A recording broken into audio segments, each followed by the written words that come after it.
를 해서 사망하는 게 제일 아까운 사망이에요. 살릴 수 있었는데 사망하는 사람들의 50%가 때문에 사망을 했다고 그러니까 우리가 대처만 잘 하면은 살릴 수가 있는데 일단 팔다리에서 출혈을 한다. 그러면은 정맥 출혈인지 동맥 출혈인지를 조금 판단을 해야 될 것 같은데 아주 어렵지 않습니다.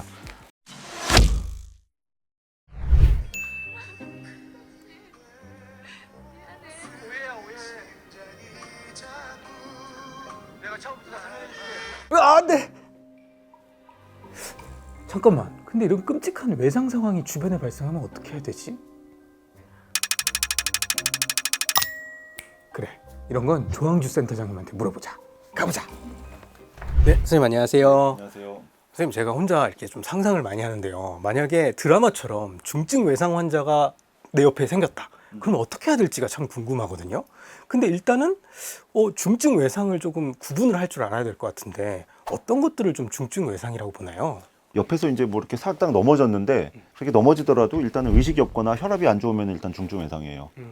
머리를 세게 부딪혀서 그럴 수도 있고 아니면 어디서 이제 뭐 기전 자체가 마이너 하더라도 이렇게 세게 부딪히면은 혈압이 안 좋거나 의식이 없을 때 그다음에 저희는 머리 가슴배가 제일 중요하잖아요. 그래서 머리 가슴배가 다쳤다고 강력하게 의심이 될 때 머리 가슴배를 찔린 것도 마찬가지고요. 네. 팔다리가 관통되면은 피가 많이 안 나면은 그냥 중증은 아니지만 머리 가슴배는 이제 보통 중증으로 하고 그 다음에는 이제 어떻게 다쳤냐가 제일 중요한데 우리가 시속 30km를 기준으로 해서 바깥에 있는 경우 그러니까 예를 들면 오토바이를 타고 가든지 킥보드를 타고 가든지 바깥에 그런 거 있을 경우에는 30km 넘어가면 굉장히 많이 다쳐요. 그래서 30km가 넘는지 정도로 확인을 해야 되고 안전벨트가 안 맨 상태에서는 한 30km 안전벨트가 있는 상태에서는 한 60km 정도 넘어가면은 이제 중증 외상으로 판단을 하고요. 부딪혀서 이렇게 튕겨져 나가면 그것도 중증 외상으로 판단을 하거든요. 네. 그다음에 같이 타고 가는 사람이 사망을 했다. 근데 이 사람은 멀쩡해 보인다. 그래도 이제 이 사람은 중증 외상 의심 환자로 판단을 하는 게 맞아요. 같은 기전. 그다음에 6m 이상에서 떨어지면은 많이 다치거든요. 6m라는 게 3층 이상이 떨어졌는데 환자가 막 걸어댕겨요. 네. 그래도 이제 중증 외상 가능성이 있으니까 그때는 중증 외상에 준해서 빨리 검사를 하고 일단 머리 가슴배 이상이 없는지 빨리 판단을 하는 거죠. 방금 얘기하신 환자들을 내가 봤다. 그러면 어떤 걸 먼저 해야 되나요? 일단 사고 기전을 받거나 아니면 사고가 예측된다고 하면 먼저 119에 전화는 해야 되겠죠. 네, 119에 전화를 먼저 하고. 네, 그다음에 119에 전화를 해서 여러 가지를 말을 해줘야 돼요. 네. 뭐 사고가 어떻게 났다. 그다음에 내가 있는 위치는 어디다. 그다음에 환자가 의식이 있는지 맛있게 보면 알죠. 이름이 뭐예요? 내가 그 사람 이름이 궁금해서 이름을 물어보는 게 아니고 이 사람이 의식이 있는지 아니면 말을 할 수 있는지 이 말을 할 수 있으면 기도가 뚫린 거거든요. 그다음에 어디가 아프세요? 이 환자가 어디 아프답니다. 아니면 바깥으로 봤을 때 어디 부러지면은 변형이 돼요. 변형. 네. 어디가 부러지거나 아니면 팔이 이렇게 꺾거나 꺾여 있거나. 네. 사람이 이렇게 돼 있잖아요. 이렇게 돼서 이렇게 돼 있는데 이게 변형이 돼 가지고 이렇게 돼 있다든지 뭐 여러 가지로 그래서 변형이 보입니다. 혈압 같은 건 당연히 모르니까 의식 정도 체크해서 이제 이렇게 119에 신고를 하고 네. 기도 확보는 이 턱을 이렇게 잡아 빼면 되는데 그다음에 환자를 함부로 움직이는 거는 굉장히 좋지 않거든요. 그래서 우리가 뭐라고 하냐면은 그런 중증 외상 기전으로 다치면은 경추 손상이냐 무조건 있다고 가정해라. 없다고 판단될 때까지는 있다고 가정해라. 그러면은 소방대원이 오면은 제일 먼저 채우는 게 이거부터 채우거든요. 네 칼라 못 움직이게.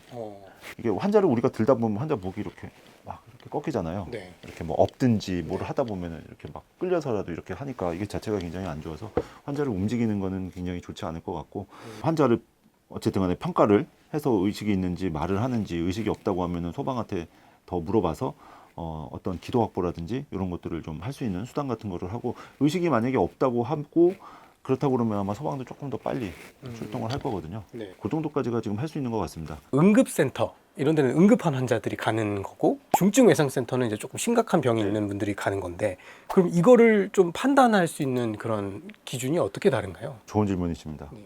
자연적으로 생긴 거는 다 일단 응급실에서 봐요. 가다가 갑자기 머리가 아프거나 아니면은 배가 아프거나 그런 사고 없이 가는 거는 일단은 다 응급실이라고 생각을 하시면 될 것 같고 어떠한 사고가 났다 높은 데서 떨어졌다 차에 치였다 근데 그 중에서도 목숨이 위험할 정도로 좀 심한 사람들 의식이 없거나 혈압이 떨어졌거나 아니면은 머리 가슴배가 다쳤을 가능성이 있는 사람들은 외상센터로 오는 게 맞고요.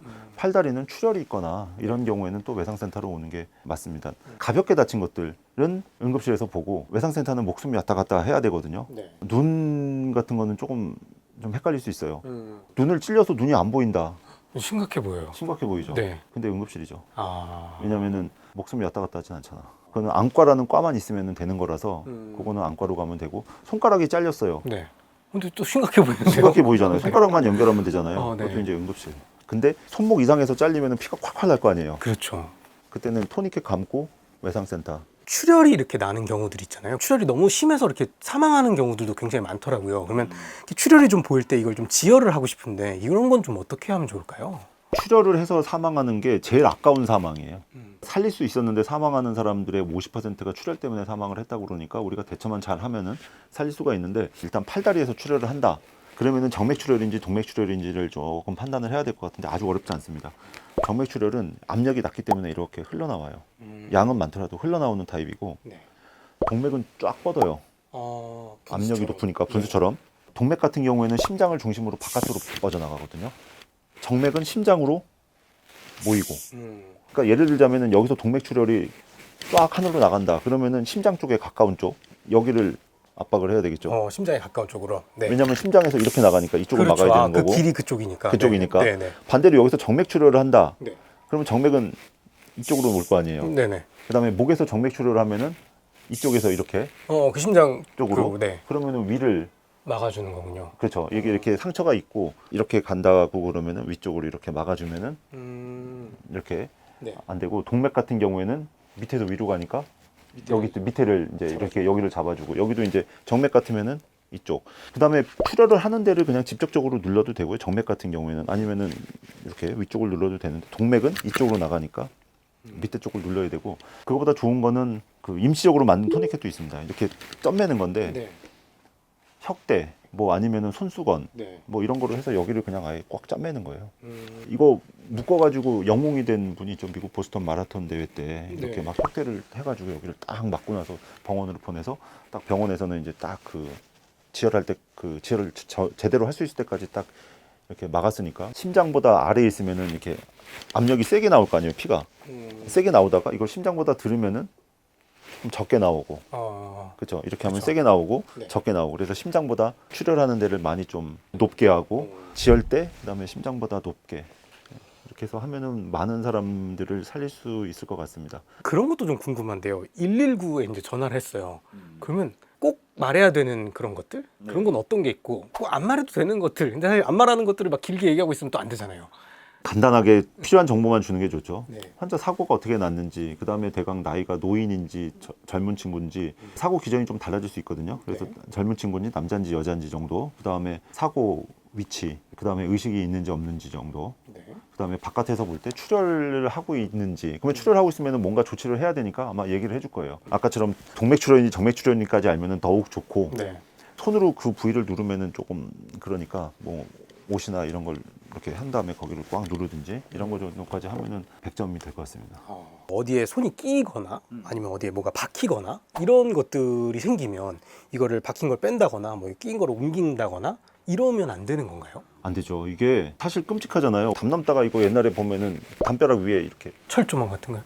있죠. 이런 거 있죠. 네. 여기가 그대로 끼어가지고 소방이 그걸 이렇게 잘라갖고 왔었죠. 네. 되게 험하긴 하지만 네. 뭐가 이렇게 박히면은 막 그러면서 이제 빨리 이거를 빼줘야 될것 빼줘야 될 것 같아가지고 빼는데 이게 혈관을 찌르고 있는 경우가 있어요. 근데 빼면은 그 뺀 자리가 구멍이 생기잖아요. 네네. 그럼 거기서 피가 막 나올 수 있거든요. 그래서 끔찍하지만 그냥 넣고 네. 그리고 이제 그 뒤는 이제 처치를 이제 119한테 그렇죠. 맡긴다는 뒤 그러면 잘라야 되는데 이 자르는 거는 전문 장비가 없으니까 보통 119가 이제 자를 거란 말이에요. 근데 이게 또 이렇게 움직이거나 빠질 수 있잖아요. 네. 그렇죠. 그러니까 안 빠지게 잘 고정을 해야 되는데 제일 좋은 거는 이렇게 동글한 것들 손수건 같은 거를 접어가지고라도 이렇게 여기 이렇게 있으면은 이거 저거 아니에요? 코드블루 같은 그런 거 아니에요? 어디 보려나? 잠깐만. 제가 잠깐 갔다 와도 될까요? 네네네. 다녀오세요. 이거 지금 끊어야 돼서 네. 끊겠습니다. A few moments later.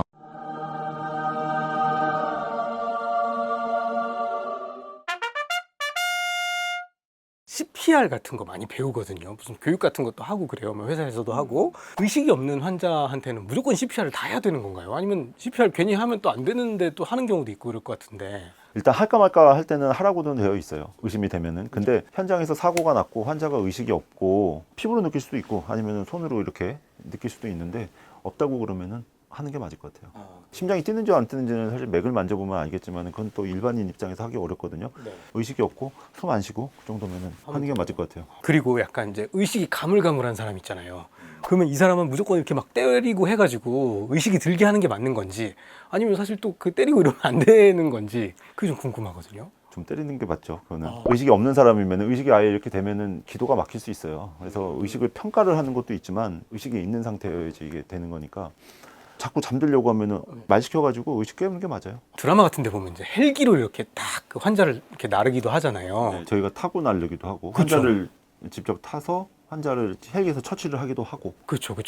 제가 만약에 환자라면 저도 헬기 타고 싶거든요. 자동차보다 더 그쵸. 빠르잖아요. 네. 근데 이게 아무나 요청할 수 없는 거죠. 환자가 요청할 수는 없을 것 같아요. 왜냐하면은 의료진이나 소방 둘 중에 하나에서 필요가 있다라고 하면은 타는 건데 일단 헬기가 빠르잖아요. 그렇죠. 속도가 빠른 것도 있지만 이게 직선거리로 질러가고 막히는 게 없으니까 굉장히 빠르거든요. 그래서 환자가 빨라야 되는 거는 어디서 출혈을 하든지 아니면은 의식이 없든지 이렇게 많이 다쳤을 경우에 그 다음에 머리 가슴배에 뭔가 이상이 확실하게 있는 경우에는 헬기 이송을 하면은 굉장히 도움이 많이 되죠. 시간이 빨라지니까.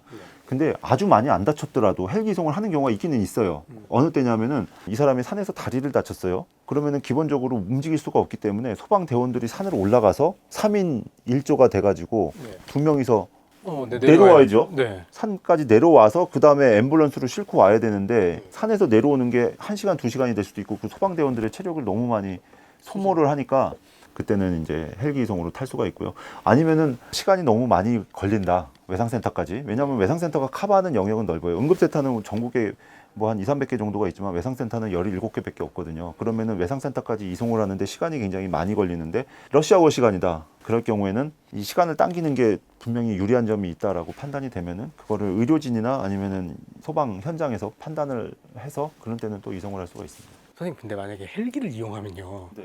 그 비용이 좀 많이 나올 거잖아요. 사실 우리도 차를 탈 때랑 헬기 탈 때랑 그 값이 다르니까. 그럼 그거는 환자가 내나요? 아니면 병원이 내나요? 아니면 우리나라는 굉장히 좋은 나라입니다. 비용이 없어요. 아 그래요? 네. 기름값만 해도 한 번 뜨면은 한 300~400 정도 나오고 정비에다가 조종사에 그것까지 합하면 한 최소한 뭐 몇백만 원의 그런 가치는 가지고 있는데 캐나다 그 로키산맥 올라갈 때 밑에 써 있습니다. 당신이 이 이상에서 헬기를 부를 수 있습니다. 근데 그거는 당신의 책임이고 당신에게 $20,000가 청구가 됩니다. 라고 되어 있었고 미국에서도 헬기를 통해서 이송을 하든 앰뷸런스 통해서 이송을 하든 가격이 굉장히 비싸요. 최소 100만 원에서 헬기 이송하면 1,000만 원도 나올 거예요. 어쨌든 간에 개인한테 부과를 하는데 우리나라는 다행히도 개인한테 부과되는 거는 없습니다. 선생님 오늘 제가 중증 환자가 발생했을 때 어떻게 하면 되는지 선생님께 많이 여쭤봤는데요.